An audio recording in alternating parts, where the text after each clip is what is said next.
Thanks for joining us. We got people from all over the country. Ventura County, that's like down the street from me.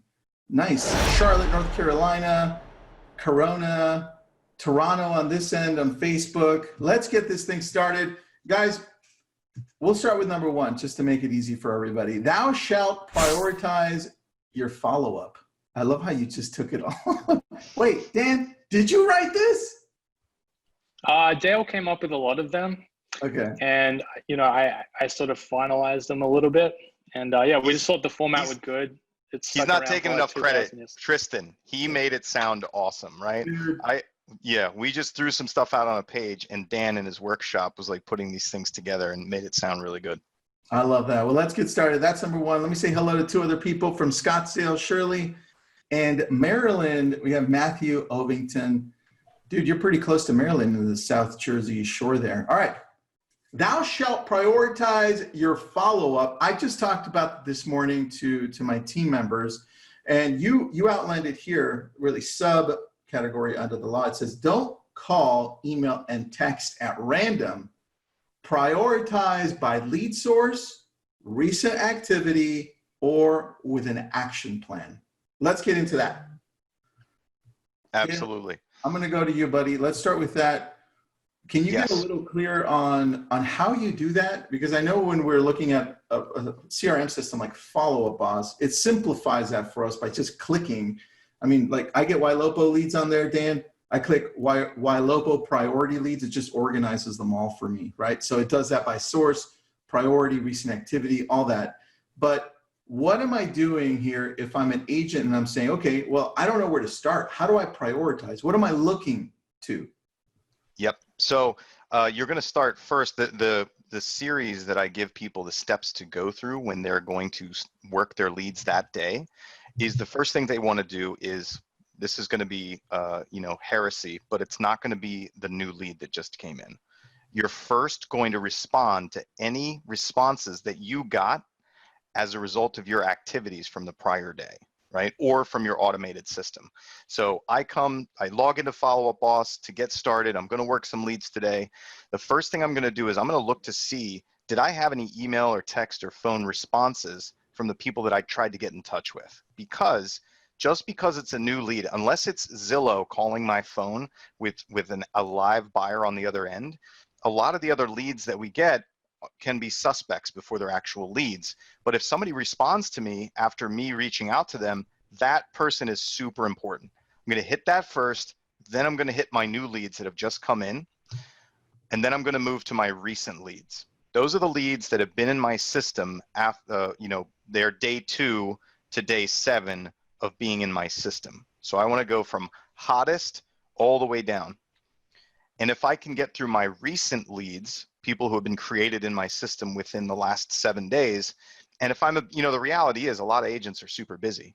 If I'm an ISA and that's all I do for 8 hours a day, then I can make it through all of my leads into the cold pile and be turning that thing over. But if I'm a busy agent and I can just at least get through my recent leads, I'm really doing a good job. So that's what we talk about when we talk about prioritizing our lead follow-up, first of all.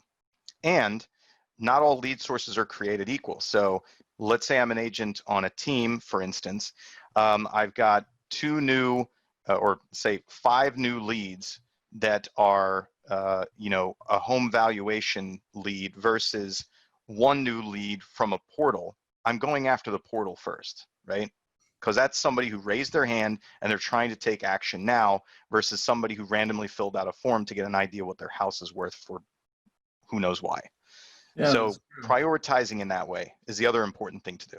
I think at that point you prioritize it and you look at a funnel, right? When we're looking at all of the possible leads out there, and let's just take the online lead sources. And Dan and Dale, correct me here if I have a different thinking than you. But on a funnel just for online leads, we have at the very top. I think it's more like Facebook, top of funnel. Facebook leads, Facebook lead ads, only because as you're scrolling through Facebook, you encounter people and they're like, oh, properties, click.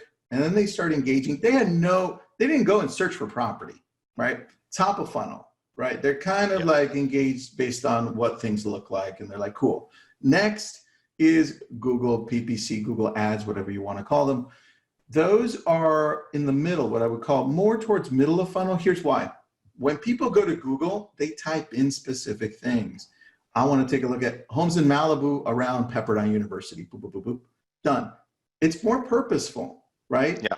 They're further along the line. Now, when and then you I get have to to click on that, and then I have to pick your ad, and then I have to true. agree to give you my contact information, and then I get contacted. Like There it you go. takes a lot of intent. That's exactly it, the intent part. Now, further down, you have what we call the portal leads, usually Realtor.com, Zillow leads. Those portals are specifically to look at properties. That's it. You go on. And even more than that, it's yes, can I please talk to a scary salesperson now, right? Which is, that's a big step. You know, that's a hot lead. Very true, very true. So that's how I would prioritize the online leads, and then you can get into referrals and Sphere and past clients. That's a whole another level. But the point is, you need to prioritize them. So I love that you started with that one. Thou shalt prioritize your follow-up. I love how you guys went with the language too. Right. Dan, and we had a debate. Dan and I were like, do we do the thou shalt not, the negative, or do we do the positive, thou shalt? And we're like, oh man, I don't know. What do we do? Yeah. We researched it. Like 8 of them are negative, like thou shalt not murder people. You know, like there's only 2 positive ones. Like you should look after your mother and father, and there's one other one. So, yeah, we tried to mix it up and be a bit more positive with some of them. But the only other thing I would add on intent there, like I think you're exactly right, Tristan, in terms of like where those traffic sources are coming from. I think the other thing though is like the landing page or the form the lead fills out. Like they can fill out a form that's on your website that says like, hey, yeah, I really want to talk to Tristan. Or even like one of the follow-up boss features we add is like just a call to action to call or text the agent or the company right now. And it's like, that is very high intent, right? Like they just texted you from your site, or they just filled out a form saying, hey, can you please contact me? Whereas like, if they're just filling out a form to look at property pictures, that's like the typical lead capture from, Google and Facebook. That's what really brings down the intent, So it can also, we see people doing it with home valuations as well, where they're actually like getting more qualified people versus like the other ones, which are just like, I don't want to talk to anyone, like I just want this online thing. So just realizing the intent of the person filling out the form, helps a lot, obviously. Yeah, I love that, dude. Yeah, and that's how you should tackle them. All right, let's go into. Can I add one more thing about the prioritization? Why to prioritize? Go ahead. Because one of the biggest things that holds back agents, whether they're on a team or individual, from working their leads and being productive is they're like, oh my God, I know I need to work leads or I need to do some prospecting or something. I don't know where to start. I'm going to go make a sandwich instead. That's one of the things that happens. Or 2, they only have a limited amount of time and they spend it on the wrong or lower priority leads, right? They don't understand which is most important, which one is most productive. So that's the reason we put that as number 1. Dude, that's so true. You know what? I'm going to go off on a deeper tangent here on that, only because you guys made such a great point on that. I had a meeting this morning with my team, and let me grab it here, just so people can visualize what this looks like if you want to prioritize, right? Hold on. Let me share my screen with you. And this is how we do it. Everybody does it differently, right? But here's what we've been able to do. So you see here, right, let me highlight this area right here. These are the buyers. The way that we prioritize them is so in my mind, in our agent's mind, they're able to understand what that means. And once they finish talking to you, Dale, to you, Dan, I can go into Follow-Up Boss and create this tag. If it's already there, just add the tag. Now I know all of my A buyers, so I can prioritize every day and make sure that I'm taking care of my A buyers and my B buyers. But if I don't prioritize, everybody looks the same to me, right? Yeah.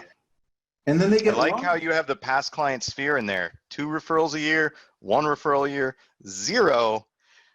Never going to refer you is that's the liner of my silverware drawer.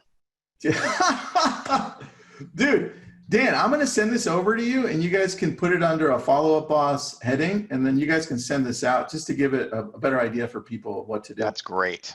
That's yeah, really awesome, good. man. People love that. All right, let me unshare that, but let's go to number 2. Let me share it here. I'm just excited that we have 10 commandments here, dude. Isn't that awesome? It's so cool. All right. Put it on. Thou shalt leverage call routing and dialers. It says handle calls more efficiently by setting up automatic routing and using built-in dialers. So one person that you guys both know that lives and dies by this is Brian Curtis. Yes. He definitely pushes this massively. So let's dive into that because I know Follow Up Boss has that. We use it. What do you think? And it works really well too. You know, the funny thing is, the reason that we put this in there is oftentimes I get asked, what's the perfect CRM? What CRM should I use? And surprisingly, there's still a lot of CRMs out there that don't have integrated dialers, don't have lead routing or call routing, and don't have recording capabilities. Me as a professional trainer and coach, I could not do my job. I could not effectively impact people's businesses if I couldn't listen to what they're doing. And when you're able to call through your system, even if you're just dialing a single line through your system, you are orders of magnitude more efficient working through your CRM and working your leads and talking to people when it's all integrated in that way. So it's really a must. You have to have it these days. That's very true. Dan, do you have a back end to show to that really quick by any chance? Yeah, sure.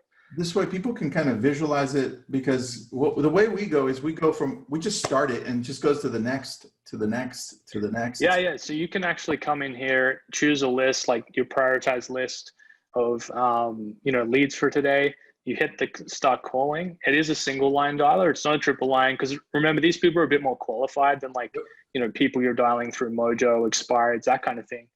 You just hit that and you just literally start calling the first person. And then you can just jump on to the next person. So it's all pretty seamless. The other massive part, it's really fast. Sorry to cut you off, Dan. I've used this. It's really fast. It works really well. Yeah. Yeah. We've tried to really make it easy to send text, do all that stuff you need to do as you're making those calls. But the other big thing I think, which, is an opportunity for a lot of people on Follow Up Boss or on other CRMs, is just have a good system for your inbound calls, right? Because when someone goes to your website and calls that number or texts that number, again, that's really your best lead. Like Dale was saying, if someone's calling you now, that's your best lead. You are going to prioritize that first. And so we have the ability to do that and handle those calls in here, assign them to people, have it ring multiple agents' mobile phones. So if you're on Follow Up Boss, you can actually do that already. We're actually trying to get more of our customers to take advantage of it. If you're not on Follow Up Boss, there are other great systems like Call Action and stuff that just do that. But I just think that's so critical for consumer experience. And when someone actually wants to get a hold of you, they've seen all your marketing. Let's Google call it the moment of truth. That's where it really matters. What happens next, right? So we also can track those from different sources. You can see here, realtor.com, Zillow. So you know where those calls are coming in from. So there's a lot of stuff there. The point you brought up here, when we're thinking of these commandments that we're putting in place, the very first thing we should be thinking of is the consumer experience, right? This is why we prioritize. This is why we need a dialer. When people call us up, we need it to be routed to our agents or to us and our assistant so that someone can pick up. Because if Dan's calling me and he has a question because I mailed out a mailer and it's coming back to me, someone needs to pick up the phone, because if they don't, somebody else is going to pick up the phone because they're calling a different agent next. So that's why it's super important. I think you hit it right on the head, dude. It's the consumer experience. I love that. All right. Dale, anything you want to add on that one, bud? No, I think we really covered that one. It's absolutely a necessity. All right. For good business. You guys ready for number 3? Yes. All right, here we go. Let me pop up my awesome graphic that you made here. Thou shalt not create an overflow of tasks. Yeah. Dale, one of my team members has a big issue with this one. Yeah. Oh, there we go. They overtask themselves, or they think dude, they need to get tasked. it is a serious problem that they have. And it says tasks can be helpful, true, but too many can be overwhelming. So avoid creating tasks for new and cold leads. That is so important. And anybody want to take this, or you want me to take this one? Let's hear you. I want to hear you rant about it for a minute. So I've got this great agent on my team. He's really good. And he, you might know who he is. Both of you. He's got a British accent. It's the only British accent guy on my team. I know. And he's analytical, and at the same time, he's a driver. So he kind of battles with himself. Imagine that on tasks. The analytical side is tasks. The driver's like, oh my gosh, I have too many tasks. Can we just not? So here's the challenge. Sometimes he isn't as productive as he could be, because it goes back to number one. What's happening is he's prioritizing everybody equally. Everything is priority number one.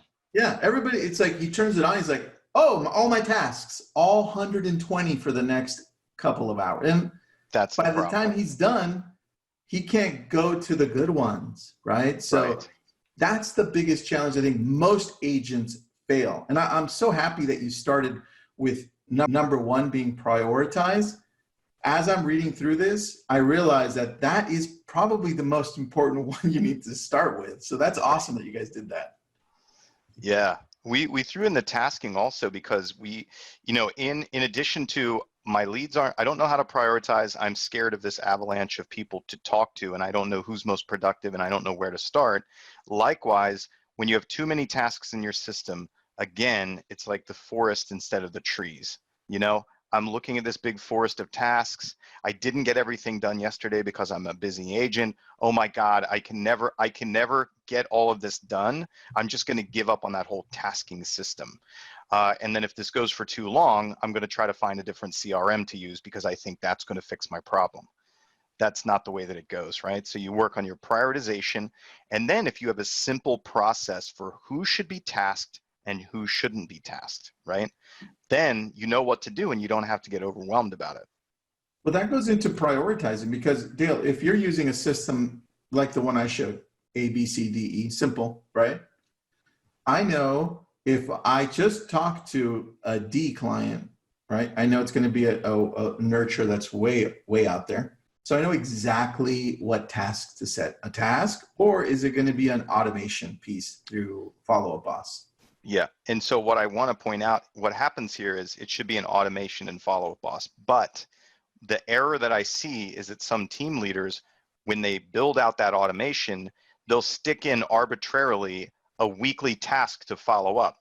Now your agent, being diligent, says, okay, Tristan said, I need to put everybody onto this automation.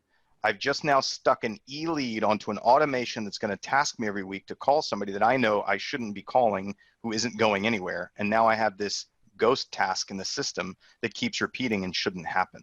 So how do we solve for that? Dan, Dale, you can show me how you guys do it on the back end of Follow-Up Boss, or we can talk about it. Yeah, I saw someone had a question around that. It's a great question.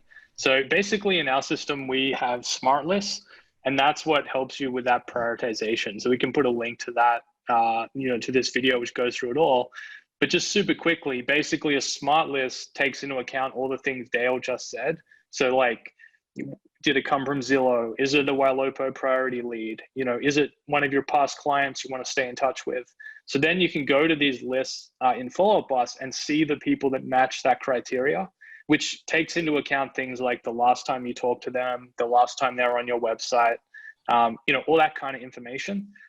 So that's basically the way you do it, rather than just, again, tasks are not really prioritized. So that's how you would have this set up in Follow-Up Boss. If you need help with that, by the way, just reach out to our support team and we can help you get that dialed in.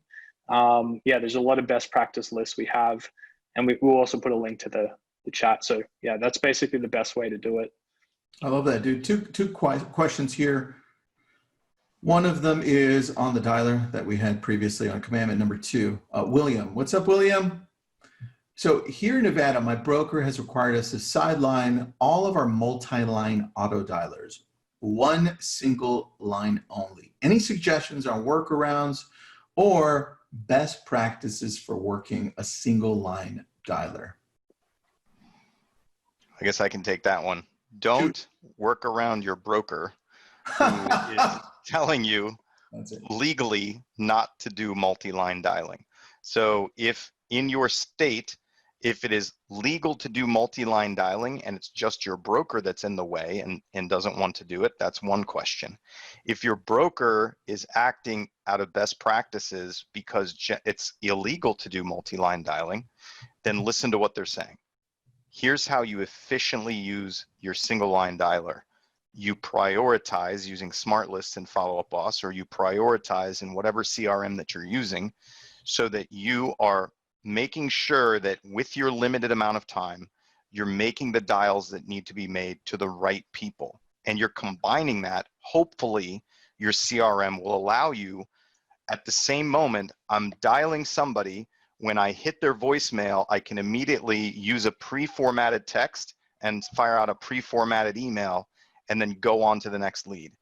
And you may be surprised to learn that Follow Up Boss does that stuff. So that's the way that you can be the most efficient with your single line dial. You have to combine it with texting, emailing, and if you happen to have a social media connection with them, a social media message at the same time.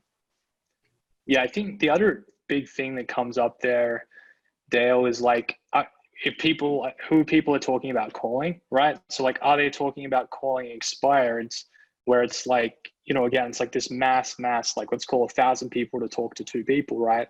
Or are you calling people in your database that you've prioritized where your hit rate is a lot higher? So that's one thing that just, I don't know, like we always get questions about dialers and a lot of the time they're talking about calling expireds and so on. And Yeah, so you like, don't want to multi-line dial people you know. Yeah. That's the fastest way to unknow them. Yeah, look, and to be fair, guys, I've called since day one of being a real estate agent, and I still call for sale by owners and expireds. And I've just never been comfortable with the multi-dialer for me specifically, because what happens is it's kind of like The One Thing. You guys have read The One Thing, Gary Keller? Mm-hmm. I want to be focused on one person at a time. What happens is when I'm at 3, I have to jump back and forth really good. It's like I'm doing an improv session, right? and I like to know who I'm calling and be super focused so I can be more genuine and authentic. And I think that really will help you if you stay focused. It comes down to, it's not about the amount of number of people you talk to. It's the quality of conversations that you have. And it really starts with how you engage with people, right? So I think you just have to take a step back to digest that through. Matthew has a question for you, Dan. When you were going through commandment number 3, you were going over the tasks. He says that what you showed, is that done through tags? I put a link to the smart lists in the chat. Basically, they can be based on tags, but they're also based on a lot of other information, like the last time you talked to someone, the last time you texted them, that kind of thing. So that's tags is sort of one criteria, but it's also a lot of other things, like it can be lead source. It's really factoring in all those things. It's sort of actually another reason why it's ideal if you use the dialer with Follow Up Boss, because if you're making those calls in there, then we know the last time you called someone and if you actually spoke to them. So, again, you can get even better at prioritizing if you do it all through the system. Good one, dude. Good. I love it. So I had someone say, so it's not a numbers game? I'm like, all right. So here's the thing. You can play one of 2 games. You can play I'm going to throw out everything and see who catches it. Or you can play hey, I'm going to be really genuine and authentic and work on this niche because I'm really good at this. And I'm going to create a tribe that no matter what I do, they're going to follow me and refer leads to me so I can grow a business and a career out of it. There's a big difference. And so what I just told you is kind of like the Seth Godin type of mentality, right? You create a tribe, genuine, authentic. You're not going to just throw everything and see what sticks on the wall, right? But you do have 2 trains of thought. And I'm not saying one doesn't work. I'm just saying how I run my business. That's how you do it. All right. Tristan, can I point out something too? Yeah. I've worked with mega teams, like everything across the country, out of the country. I'm going to tell you this.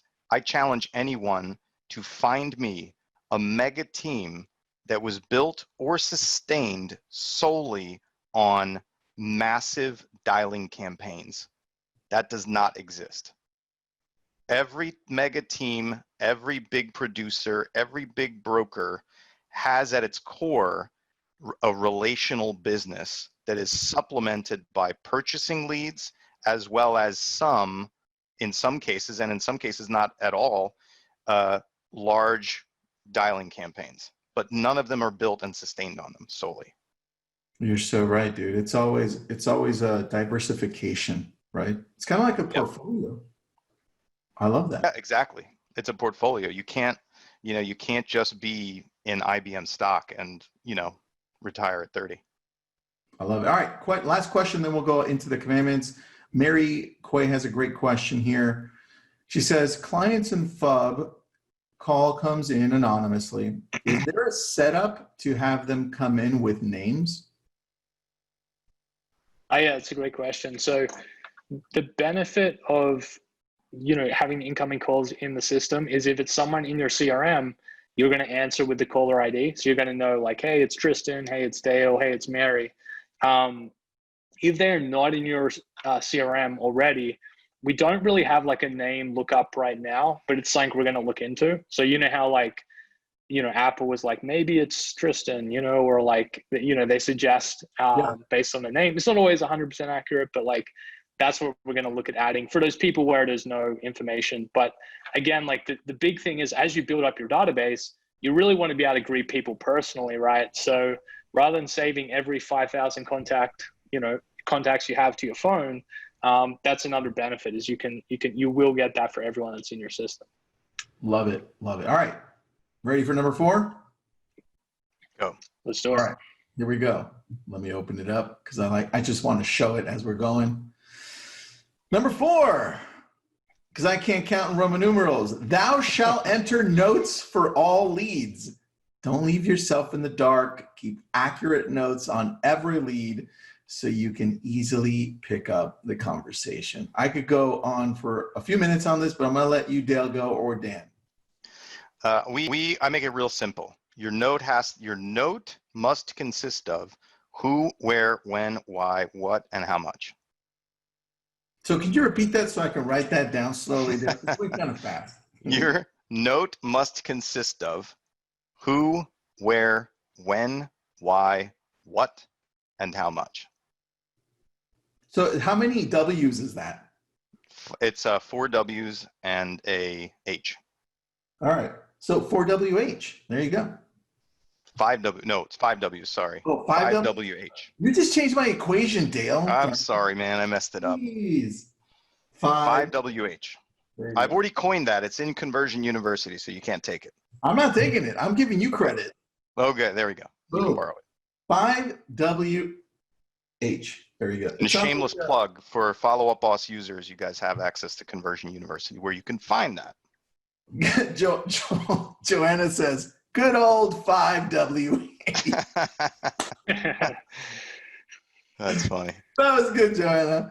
By the way, thanks for being on. She's out in, I think she's in Texas. So I know she's on the Cliff Freeman group, and they're in our Conversion University. That's why she knows the 5WH. She rocks, dude. She rocks. All right, so notes, super important because if you're part of a team, if you're part of even a partnership, or if you're just doing this by yourself, it goes along with priorities as well. So not only if you're prioritizing, you'll know who to call, but when you open up the note, you'll know what to say, right? Right. And I love that on this CRM here specifically, when we use Follow Up Boss, over on the left side, you're able to see there's a little section where we keep all of the important notes. So no matter what, we can keep them there anytime I need to know, who's the husband and the wife, or if they're going to be moving or selling, what are the pertinent details I need? And you need to include those notes so you know what to say next, right?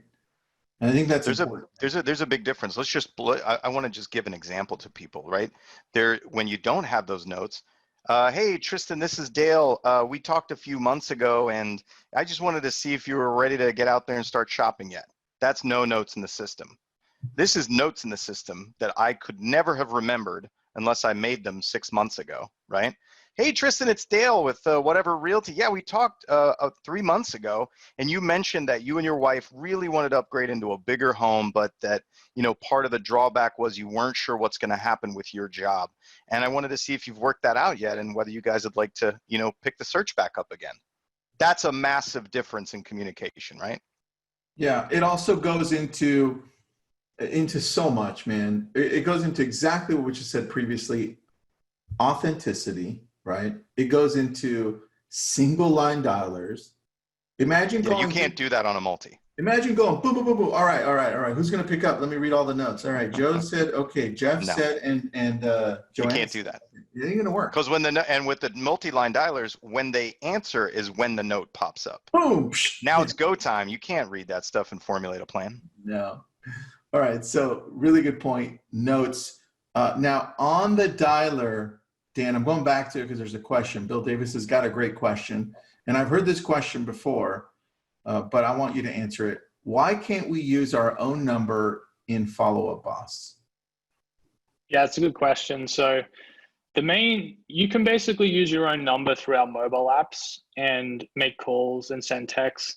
The only downside of doing that though is you're going to not have those logged in automatically, and we can't record the calls. So there's actually a way where we would be able to make calls from your number, but then we wouldn't be able to like record the text communication which comes back. So what we're really trying to do is, you know, bring all that information together so we can prioritize your follow-up. You can do it all in one place.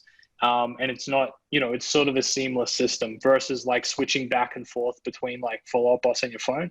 But yeah, if you do really want to just call someone from your phone, like a client who already has your number, you can do that for the mobile app, which we also recommend. Like if they have that number, don't call them from a new number. Right? So. I love that. All right, let's go into number 5. Dan, I'm going to need your screen on this one so you can show all the good stuff, because number 5 is thou shalt create friendly competition. Now, every team thrives when there's something at stake. So use a leaderboard to recognize both effort and results. And I know we can do that on the back end because I check this almost daily, and I love it. So how does this look here? There we go. Dale, Dan, anything you want to add to this? This is hugely important. Winners want to be around winners. So show your team that we have winners on the team, right? That's important. 2, it helps bring up the basic, it helps bring up the minimum standard of everyone on your team if you're showing these kinds of things. Real, you know, front runners want to be in front and stay in front, and the other people on the team want to catch up with them.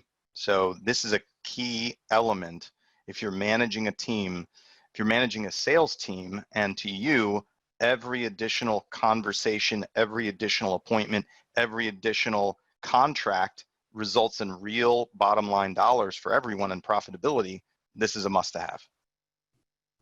You got it. I mean, this is pretty self-explanatory. So it also helps with the culture of your team, right?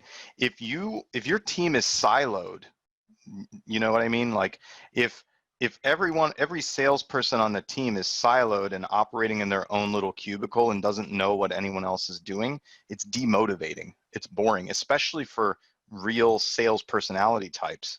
They need that, right? They're more like pack. They all look like they are, you know, lone gunmen, but they need to know that there's other gunmen out there, right? And they need to know what they're doing to stay motivated. Yeah, I think it's important for accountability, and it's important for tracking so you know where your team is heading. So that's really important. Dan, anything you want to add to that, or you want me to go to number 6? I'd just say it's also just saying you can easily just start adding this to your team meetings each week or every 2 weeks, whenever you're doing them.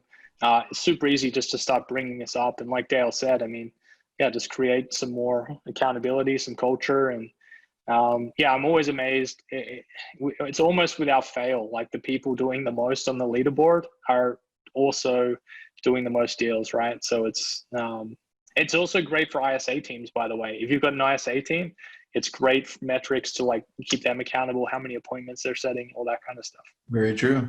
Something that we do, Tristan, in coaching teams is that each time we meet, the first thing that we ask them to report in a group environment like this is, over the past week, how many contacts did you make, appointments did you set, appointments did you meet, and contracts did you sign? We ask everyone in the meeting to report those numbers out loud so that those who are doing great get to show off and get some props, and those who are, you know, bringing up the rear can understand that they need to step it up.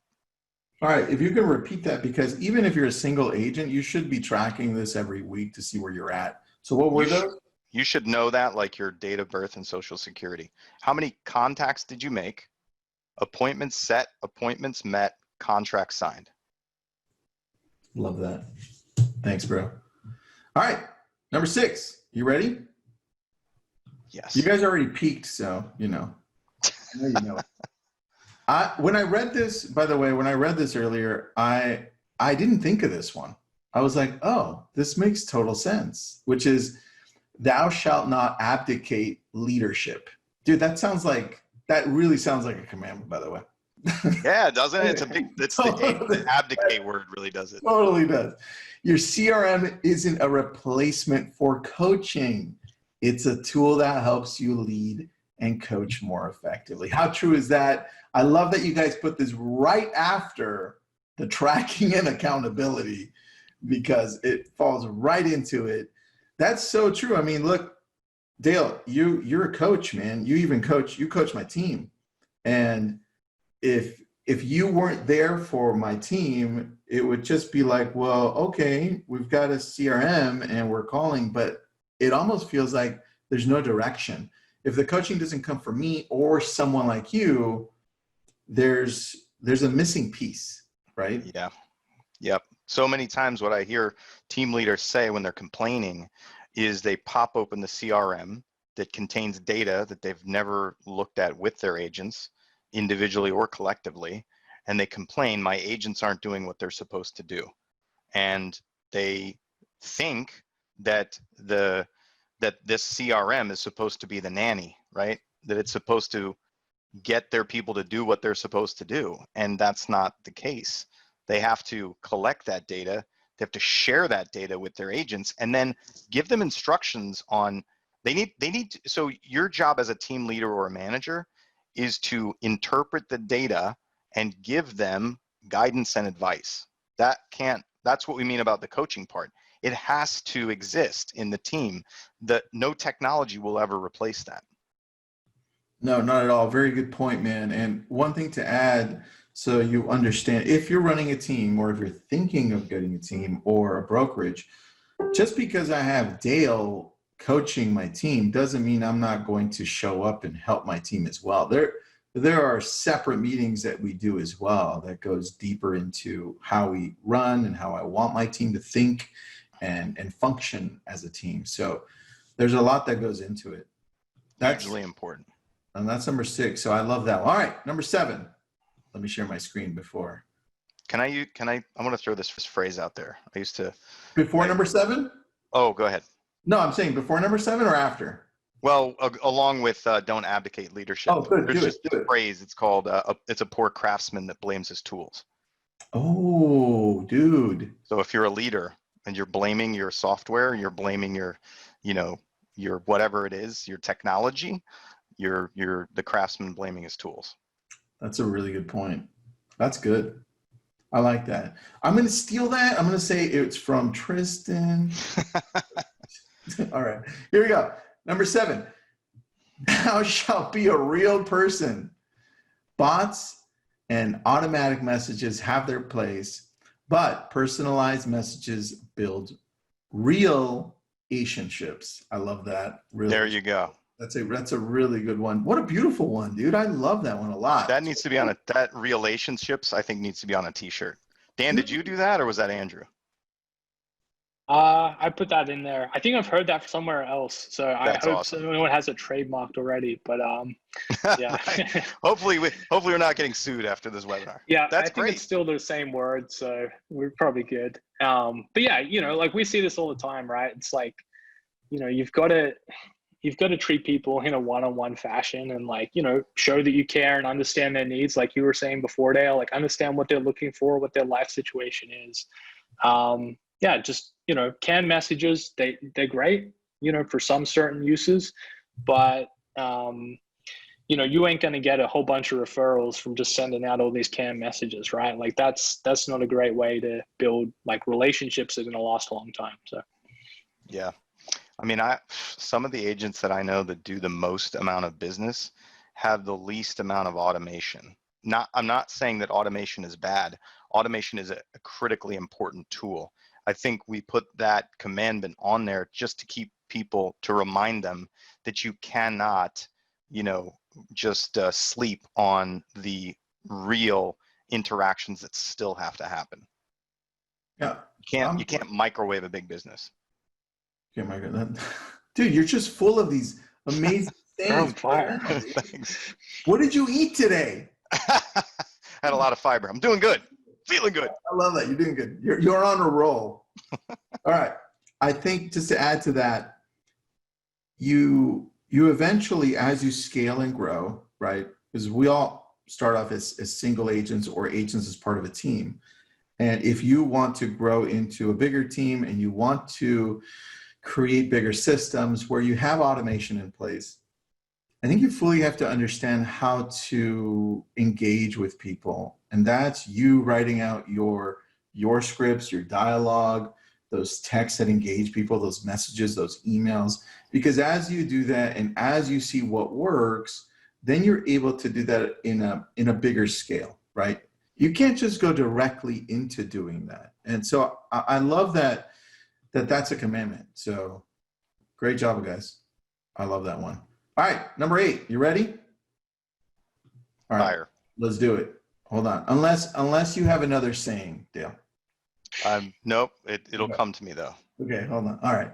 I'll give you a few seconds here. Number 8, thou shalt track your deal sources. Yes, you need to hold your marketing spend accountable. Track every deal so you know what to keep and what to cut. That is so pertinent right now because I know at the very beginning of this whole COVID situation, we were telling everybody, hey, look at what you have. Is it something that you really need that's integral? Because if it is, definitely keep it and maybe even put more into it, right? But all the other stuff that you're not using, it's time to cut. So yep. I love that you guys had that one. And tracking your deal sources, Dan, how do we do that on Follow Up Boss on the back end? Is that something that we can do easily? Yeah, so we have basically a deals report, which I can show here. And this will show you broken down by agent, commission, which lead source it came from. Like obviously the most important thing we're just talking about, even to the level of like different campaigns you may run on Facebook or Google, you would be able to look at that campaign source as well. So you can get really detailed. It's just a matter really of putting those deals in Follow Up Boss. We're also working on, some transaction management integrations so that you'll be able to just suck that data in from your transaction management system. But, from what we see, there are some people which are good about tracking this, and then some people just don't 100% know where their deals came from. And of course, like all your leads as they get entered into Follow Up Boss have the source. So, I really do think people need to be looking at this on a monthly, ideally, or at least quarterly basis. And then, just making some decisions like, hey, look, this is where this amount of my business is coming from. Am I happy with that? Am I happy how much I'm paying, that vendor to get those leads? Do I want to pay them more, like we're saying, or do I want to cut back? Do I want to generate more referrals, because that could be more profitable.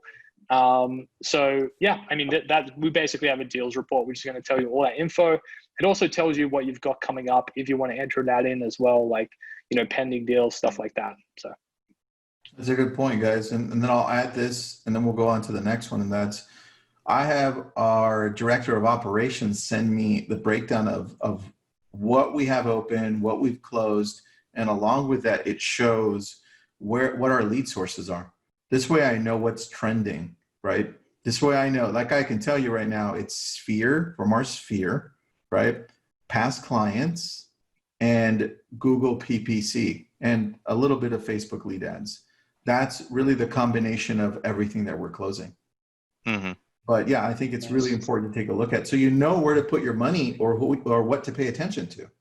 Right. Yeah, You also know where can I move the needle, right? Because if I know that on average, this particular lead source should have around this closing rate, around this conversion rate, and I know that I'm low, let's pay attention to that and work on the skill set there, whether I'm an individual agent or I'm working with a team. Sorry, I cut you off, Dan. Great point. No, good point. I was just going to say the other thing is, I think what's so interesting about that report you're getting, Tristan, is that's different, very different to the amount of new leads you're getting, right? Because the new lead report is showing you Facebook's probably number one, right? Mm-hmm. And maybe Google's number two or whatever. But it's like, let's look at closed deals, because at the end of the day, that's what we're trying to do, right? So that's such a good point, man. You got to compare those two. Yeah, and when I started, I was looking at how many leads I was getting way back. You're like, woo, this is great. Look at all these leads over here. That's so true. That's There's exactly so many. I love that one. It's so good. So good. All right. Question for Tessa, who's on the back end, or Dan or Dale. Do we have a link to the 10 Commandments that we can share here, or are we going to email that after? I think we're going to email it. Okay, perfect. Everybody who's part of this, you'll get it through. If you're on the Facebook side of it, we'll also post it onto the Facebook community at the top, and we'll pin it so everybody can grab that as well later on. All right, let me go to the next one here. I love that I can go to something and show it. It's just super cool, guys. All right, number 9, thou shalt use mass email and retargeting. Your database is your most valuable asset. Yes, by far. Make sure you're using technology to stay engaged with less effort. So explain that one to me, guys. And an important thing to point out is we put it after, don't just rely on bots and automation. I see that. Yeah, that's true. Don't just rely on it, but you got to use it. That's true. Good point. How do you envision that working in your world, either Dale or Dan? So the way that it works is it takes so much energy and time to get in front of people who don't know me, right? And money, a lot of times, that I want to stay in front of them. So I need to stay in front of them. And I would say that a couple of baseline rules are for staying in front of people is it can't be sales messaging. It has to be, I'm your friend. Let's friendly. I'm just staying in front of you, right? And so if you're doing direct email marketing, that's I'm talking to you. And if I'm talking to you, I need to be giving you some piece of value.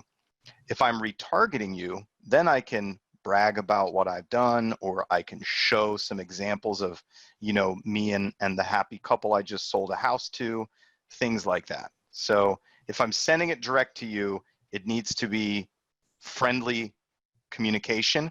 If I'm staying in front of you in your world, just, hey, wow, that's crazy, Dale popped up there again, right?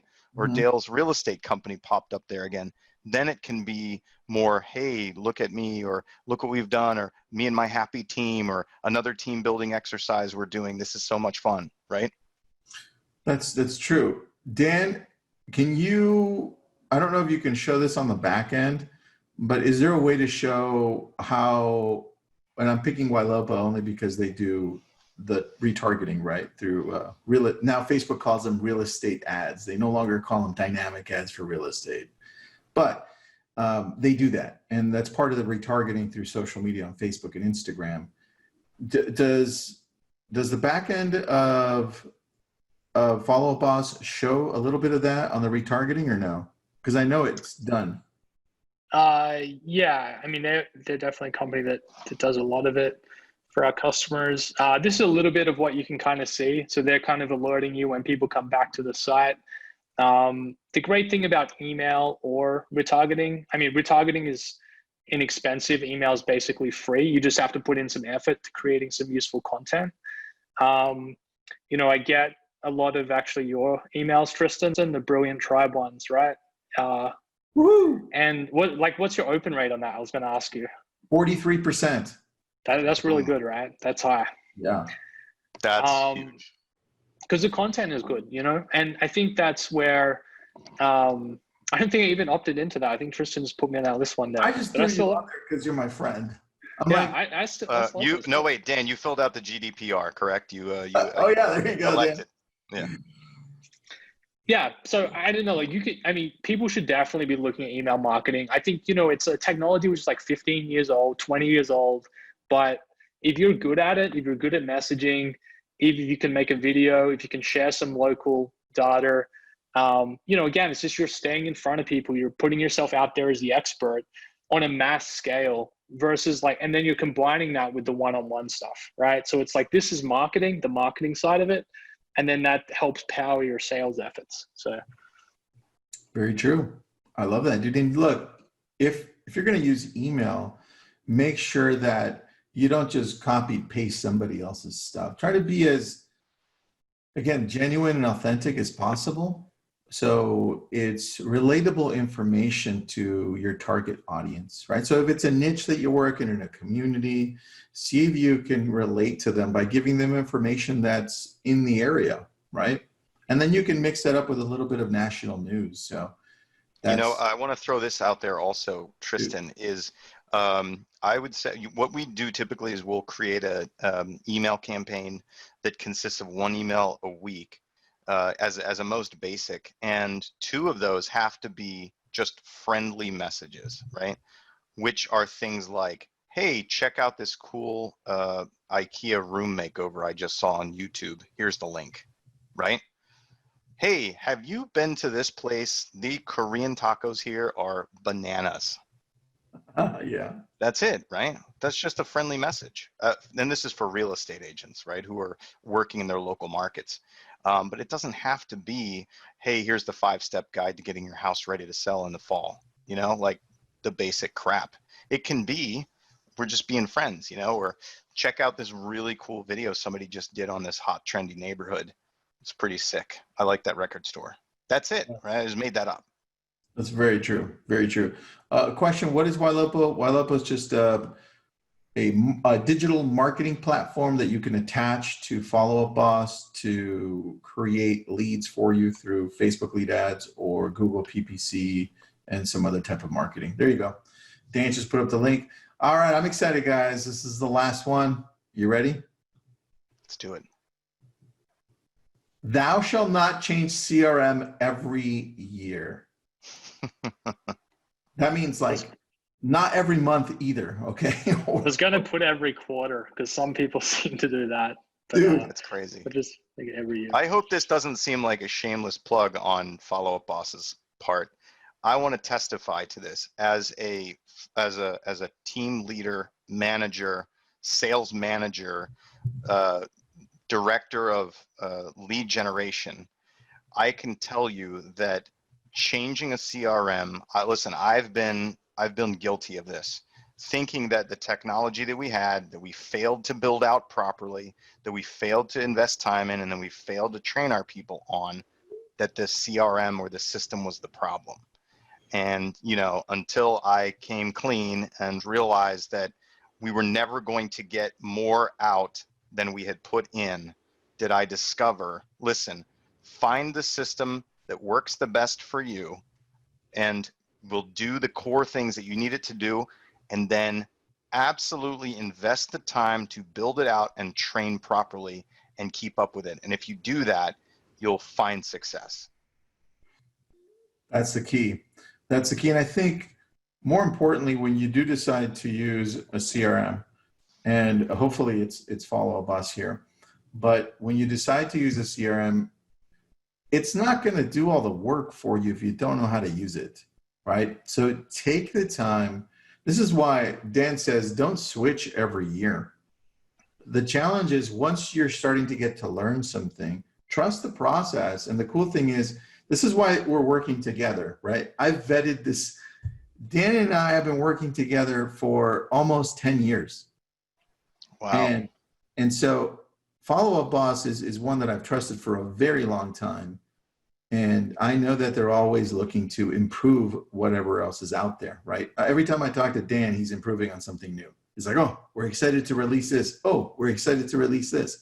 So take time to learn the tools that are already in the system, because there's so much in there that you're probably not even touching. Yes. So that's key. Absolutely. Guys, I love this one. This was awesome, by the way. So good. I'm going to let you guys email everybody, and then I'll post it to Lab Coat Agents. So, Dan, do you think if I post it tomorrow morning, we're good? Yeah, perfect. All right, cool. Any questions you have, you know how to reach us. Dan, is there a best way to reach you, or should they just email Follow Up Boss directly? Yeah, if anyone wants to chat with me, just hit me up, dan@followupboss.com. I'll put it in the chat. Cool. A couple of people had some extra questions. Feel free to just shoot them over to me. Dan, did you answer Lisa's question, I think? I can do that one now. That's a good question. Lisa's saying, do you suggest that we mass email through Follow Up Boss, or do we need to use another service like BombBomb, MailChimp, etc.? Yeah, so we have an integration with both MailChimp and BombBomb, so you can use them if you want. You can also email direct through Follow Up Boss. Although if you're emailing over like 1,000 people, you'll want to get like a SendGrid account, which is inexpensive. It's like $10 a month, and then connect that to Follow Up Boss, and then you'll be able to email unlimited people. So, but I do recommend actually doing it through Follow Up Boss.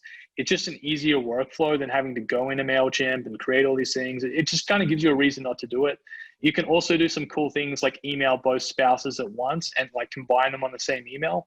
So there's a few advantages there. And I just wanted to quickly throw in on number 10, like there's always these shiny, new CRMs out there. It's like, oh, we've got this greatest and latest feature, and, they're heavily marketed, they're heavily, pushed by salespeople.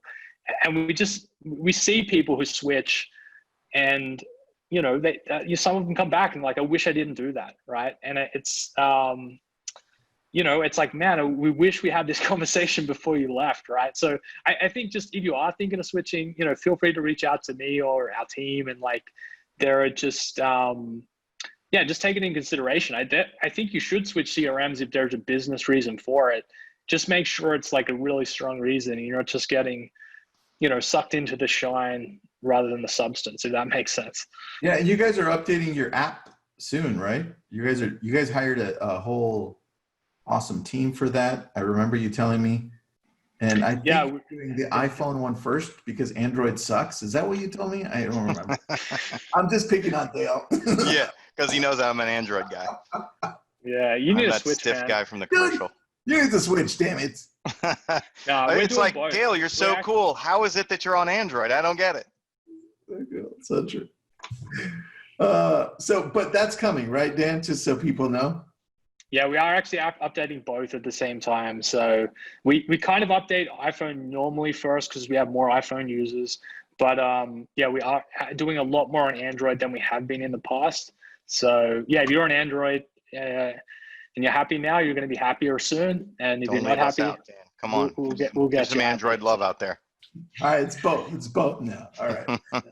All right, thank you all for joining us. Appreciate it. This is recorded. It'll go on to our YouTube channel by tomorrow. And then I think the Follow Up Boss team will email everyone out by later today, early morning. And if you don't see this through the email, we're going to post it up on Lab Coat Agents tomorrow.